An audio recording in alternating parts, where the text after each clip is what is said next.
Манай сувагт subscribe дараарай. Баярлалаа. За одоо монгол хэлгүй юм шившинүүд авсан, шившин компьютер авсан хүнд монгол хэл байхгүй зөвхөн англи хэлээр бичээд байвал асуудлыг яаж шийдэх вэ? Зөвхөн англи хэлээр бичээ. Control panel мэдээж. Тэгээ control panel дээр ингээд энийг сонгох хэрэгтэй. Бас тэгээд бас энэ дээр дарах хэрэгтэй. Change your keyboards. Тэгээ энэ дээр дарснаар English монгол ингээд байгаа. За монголоо устгах юу энэ дээр ингээд орчихно. За монголоо устгацсан. За монголоо нэмье. Тэхийн тод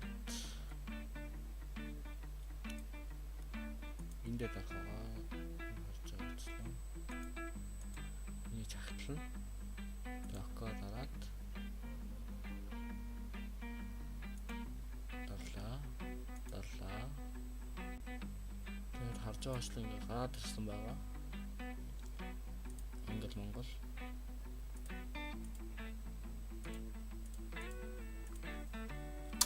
За монгол болгосон. Одоо монголоор бичүүлнэ. Ингээ монголоор бичиж байна. Тэгээд хилээ солихтой болохоор